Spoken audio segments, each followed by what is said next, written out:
Hello student, कैसे हैं आप? आशा करता हूं कि आप सभी लोग अच्छे होंगे, पढ़ाई कर रहे होंगे और स्वस्थ होंगे। तो आज हम एक नया चैप्टर शुरू करने जा रहे हैं जो कि क्लास 9th का फर्स्ट चैप्टर है हमारा साइंस सब्जेक्ट। चैप्टर है मैटर इन सराउंडिंग। एक बात मैं पहले ही क्लियर कर दूं कि ये चैप्टर बहुत ज़्यादा आसान है और एग्जाम पॉइंट ऑफ व्यू से इम्पोर्टेंट है। ये चैप्टर आसान क्यों है? क्योंकि इस चैप्टर में जो भी टॉपिक्स आप पढ़ेंगे वो टॉपिक्स के बारे में आपने पहले ही क्लास 6 में, 7th में, 8th में पढ़ रखा था। ये चैप्टर बहुत सिंपल है, थोड़ी बहुत नई चीज़ें हैं। एक चीज़ मैं आपको एडवाइस करूँगा कि जब हम क्लास कर रहे होंगे तो साथ में आप नोट्स बनाते चलिएगा, क्योंकि यूट्यूब वीडियो देख के आप चैप्टर ख़त्म तो कर लेंगे, लेकिन एग्ज़ाम के एक दिन पहले आप पूरा चैप्टर यूट्यूब वीडियो से रिविजन नहीं कर पाएंगे। अगर आपके पास नोट्स बने होंगे तो आप उसमें कम समय में बहुत आसानी से अपने सब्जेक्ट को, चैप्टर को रिविजन कर सकते हैं। तो बिना किसी देरी के हम अपना चैप्टर शुरू करते हैं। हमारा चैप्टर है matter in our surrounding. Matter in our surrounding chapter बहुत ही आसान सब्जेक्ट है। इसमें हमें क्या पढ़ना है? इसमें हमें मैटर्स के बारे में पढ़ना है जो हमारे आसपास एनवायरनमेंट में प्रेजेंट है। तो सबसे पहला सवाल आता है कि मैटर होता क्या है? What is matter? तो मैटर कोई भी ऐसी चीज़ जो कि स्पेस ऑक्यूपाई करे और जिसके अंदर मास हो, आप उसे मैटर बोल सकते हैं। ऐसी दुनिया की कोई भी चीज़ जो कि स्पेस ऑक्यूपाई कर रही है और उसके अंदर मास है तो उसे आप क्या बोलोगे? मैटर। अब मैटर की दो डेफिनेशन है। साइंटिस्ट जो आज के मॉडर्न साइंटिस्ट हैं, उनके आने से पहले भी दुनिया में सराउंडिंग्स में मैटर प्रेजेंट था। तो जो हमारे इंडियन फिलोसोफर थे, उनके हिसाब से मैटर क्या है? उनके हिसाब से मैटर आपका किन चीज़ों से मिलके बना है?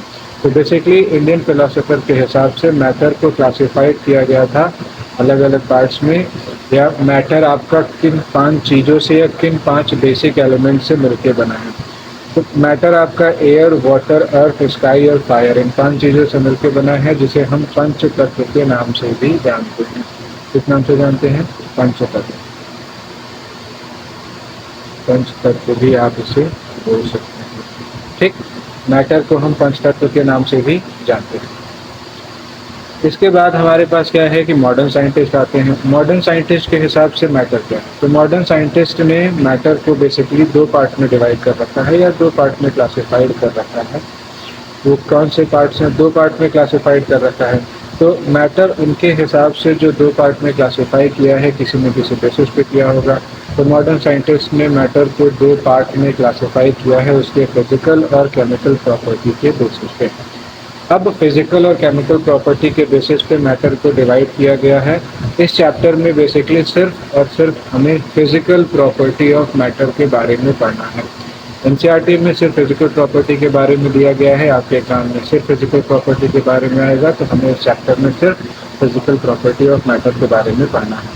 तो सबसे पहले फिजिकल प्रॉपर्टी ऑफ मैटर होती है कि मैटर आपका पार्टिकल से मिलकर बना है। जितने भी मैटर आपको आपकी सराउंडिंग में देखने को मिल रहे हैं, ये सभी किससे बने हैं? पार्टिकल से बने। अब इसको प्रूव करने के लिए या इसको देखने के लिए एक एक्सपेरिमेंट है। इसमें क्या करना है कि हमें देखना है कि मैटर पार्टिकल से बना है या नहीं। तो हमें कुछ नहीं करना है, एक ग्लास में वाटर लेना है, उसके अंदर हम थोड़ा सा सॉल्ट ऐड करेंगे। जब हमने ग्लास में सॉल्ट ऐड किया तो उस ग्लास और वाटर के अंदर सॉल्ट मिल जाता है। जब सॉल्ट पूरी तरीके से मिल गया, इसका मतलब वो पार्टिकल से मिलके बना है, इसीलिए डिसॉल्व हो गया।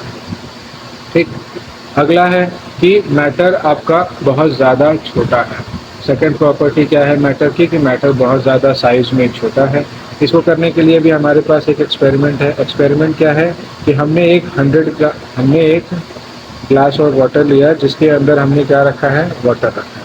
वाटर में हमने पोटेशियम पर मैग्नेट ऐड किया। पोटेशियम पर मैग्नेट जब हम ऐड करते हैं तो उस वाटर का पूरा कलर रेडिश हो जाता है, क्योंकि पोटेशियम कलर आपको रेड कलर दे रहा होता है।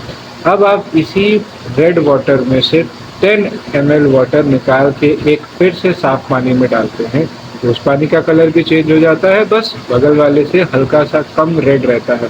फिर आपने वही सेम प्रोसेस रिपीट किया कि सेकंड वाले कंटेनर में से भी आपने 10 ml पानी निकाल के थर्ड ग्लास में पुट किया। जब आप थर्ड ग्लास में पुट करते हैं तो इसका भी पानी रेड हो जाता है। फिर आप थर्ड ग्लास से 10 ml पानी निकाल के फोर्थ ग्लास के कंटेनर में डालते हैं तो उसका भी पानी रेडिश हो जाता है। तो इस एक्सपेरिमेंट से ये प्रूफ होता है कि जो पार्टिकल ऑफ मैटर है ये आपका बहुत ज़्यादा होता है। ये एक्सपेरिमेंट आपको बताता है कि सिर्फ कुछ पार्टिकल पोटेशियम पर मैग्नेट के जब पानी में मिलाए गए तो उसने पूरे पानी को रेड कर दिया, पूरे पानी के कलर को चेंज कर दिया। इसका मतलब जो पार्टिकल है पोटेशियम पर मैग्नेट, पार्टिकल है पोटेशियम पर मैग्नेट, वो आपका बहुत ज़्यादा छोटे पार्टिकल से मिलके बना है, या जो वन पोटेशियम पर मैग्नेट का क्रिस्टल है वो बहुत सारे छोटे पोटेशियम पर मैग्नेट के पार्टिकल से मिलके बना है। इसी वजह से बार बार जब हम उसको एक कंटेनर से दूसरे कंटेनर में मिला रहे हैं तो बार बार वो अपना इफेक्ट दिखा रहा है। ठीक है, यहाँ तक बात समझ में आई। तो यहाँ तक हमने क्या पढ़ा?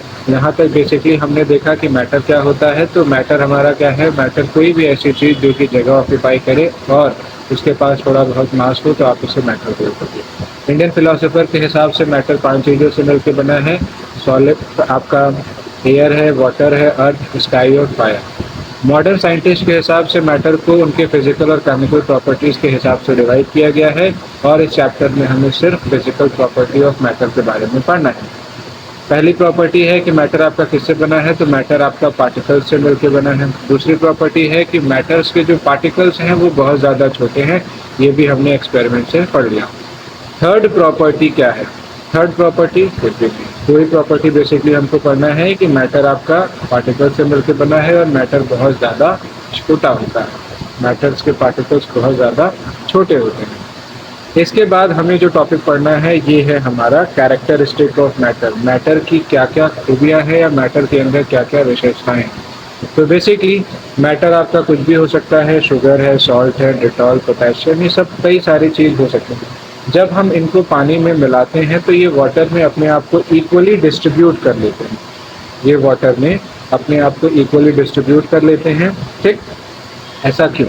ऐसा इसीलिए है कि एक पार्टिकल के अंदर इंटरमॉलिक्यूलर स्पेस है, एक पार्टिकल के मॉलिक्यूल के बीच में स्पेस है, जिसकी वजह से जब उसमें कोई भी नया पार्टिकल मिलाया जाता है तो वो अपने आप को उन स्पेस के अंदर अकोमोडेट कर लेता है, अपने आप को इक्वली उसके अंदर एडजस्ट कर लेता है, जिस वजह से हमें ऐसा लगता है कि एक मैटर में दूसरा मैटर मिल गया।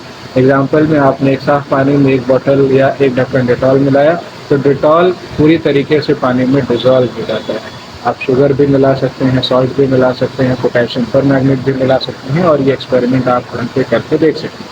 ठीक, इसके बाद क्या है? पार्टिकल्स जो भी मैटर के हैं वो कंटिन्यूअसली मूव करते हैं। Particle of matter are continuously moving. Matter के पार्टिकल हमेशा मूव करते हैं। ये कैसे पता चला? तो बेसिकली अगर आप देखेंगे तो एक नॉर्मल ग्लास, आप एक ट्रांसपेरेंट ग्लास में पानी डाल दीजिए, उसको रख दीजिए और जब पानी पूरी तरीके से स्टेबल हो जाए, स्टिल हो जाए, जब पानी बिल्कुल भी हिल डुल ना रहा हो तो आप उसमें ऊपर से कोई भी कलर डाल दीजिए।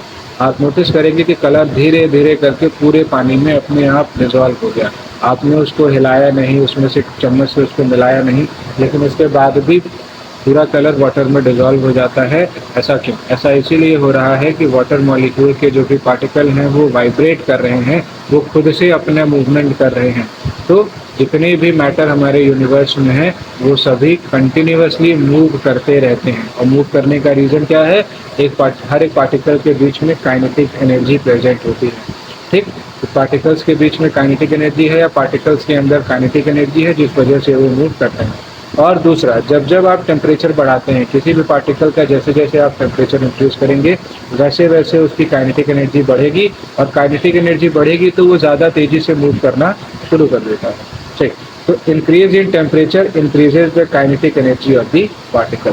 जैसे जैसे आप पार्टिकल की काइनेटिक टेम्परेचर को बढ़ा रहे होंगे वैसे वैसे उसकी काइनेटिक एनर्जी में भी इंक्रीज देखने को मिलेगा। और जो ये पार्टिकल अपने आप मूव कर रहा है, या आपने एक नॉर्मल ग्लास ऑफ वाटर के अंदर या ट्रांसपेरेंट ग्लास में जो पानी मिलाया वो हिल डुल नहीं रहा था, उसमें आपने कलर डाला और वो कलर अपने आप पूरे पानी में डिजॉल्व हो गया, ऐसा कैसे हुआ? ऐसा होने का मेन रीज़न ही यही है कि इंटरमिक्सिंग ऑफ पार्टिकल खुद से हो रहा है। पार्टिकल एक दूसरे में खुद से मिल रहे हैं, तो इस प्रोसेस को क्या बोलते हैं? इस प्रोसेस को बोलते हैं डिफ्यूजन। तो intermixing of particle on their own is known as diffusion. और डिफ्यूजन के प्रोसेस को आप बढ़ा सकते हो हीट करके। जैसे जैसे आप किसी भी सबस्टेंस को हीट करोगे उसके अंदर का जो प्रोसेस होगा, डिफ्यूजन का जो प्रोसेस होगा, वो और ज़्यादा तेज़ी से होने लगेगा। अगला कैरेक्टरिस्टिक है कि particle of matter have force of attraction between them. अलग अलग पार्टिकल ऑफ मैटर के बीच में अलग अलग फोर्स ऑफ अट्रैक्शन होता है। फोर्स ऑफ अट्रैक्शन होने की वजह से ही वो सॉलिड, लिक्विड और गैस का स्टेट बना पाते हैं। ठीक, तो पार्टिकल ऑफ मैटर के अंदर जो फोर्स होता है वो उनको साथ में रखने के लिए रिस्पॉन्सिबल होता है। दूसरा, कितना ज़्यादा फोर्स ऑफ अट्रैक्शन है, इसी से उसका स्टेट पता चलता है, और अलग अलग पार्टिकल्स के बीच में अलग अलग फोर्स ऑफ अट्रैक्शन होता है। तो बात ध्यान रखिएगा। ठीक, यहाँ तक हमने पढ़ लिया। हम फिर से एक बार रिविजन कर लेते हैं कि कैरेक्टरिस्टिक ऑफ पार्टिकल क्या होता है। तो पहला कैरेक्टरिस्टिक ऑफ पार्टिकल ये है कि पार्टिकल ऑफ मैटर के बीच में स्पेस है। जब भी आप किसी चीज़ में कोई, किसी भी पार्टिकल या किसी भी मैटर में कोई और चीज़ मिलाते हैं तो वो उसके अंदर डिजॉल्व हो जाती है। जैसे कि आपने पानी में शुगर मिलाया तो शुगर आपकी मिल जाती है, तो शुगर गायब हो जाती है। शुगर गायब होके कहाँ गए? शुगर वाटर मॉलिक्यूल्स के बीच में जो इंटरमॉलिक्यूलर स्पेस था या उनके मॉलिक्यूल के बीच में जो स्पेस था उसके अंदर अपने आप को एडजस्ट कर लेती है, इसीलिए शुगर आपको गायब होती हुई दिखाई देती है। तो इससे तो ये बात क्लियरली हो जाती है कि पार्टिकल ऑफ मैटर के बीच में क्या है? स्पेस है। अगला कैरेक्टरिस्टिक क्या है? पार्टिकल ऑफ मैटर खुद से वाइब्रेट, खुद से या कंटिन्यूअसली मूव करते रहते हैं हमेशा।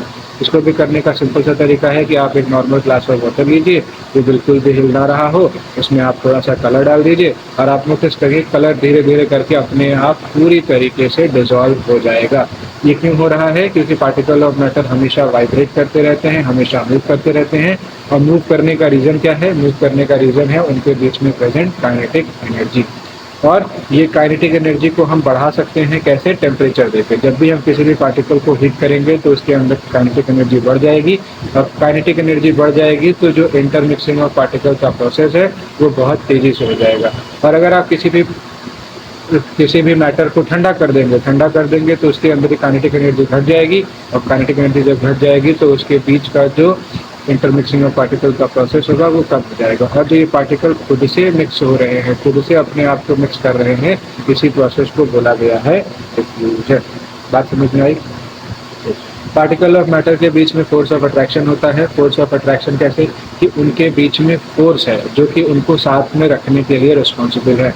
अलग अलग पार्टिकल्स में अलग अलग फोर्स ऑफ अट्रैक्शन होता है, किसी में ज़्यादा होता है, किसी में कम होता है, और ये force of attraction he determine करता है कि वो कौन सा स्टेट बनाएंगे।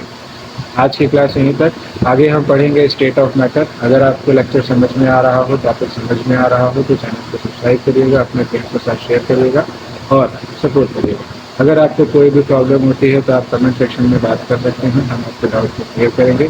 चैप्टर पढ़ते रहिएगा, नोट्स बनाते रहिएगा, और डिटेल्ड नोट्स आपको यहाँ पे मिलेंगे। चैप्टर खत्म होने के बाद आपसे क्वेश्चन प्रैक्टिस भी कराई जाएगी, और जो भी इंपॉर्टेंट क्वेश्चन हैं उसके PDF आपको भेज दिए जाएंगे टेलीग्राम चैनल पे।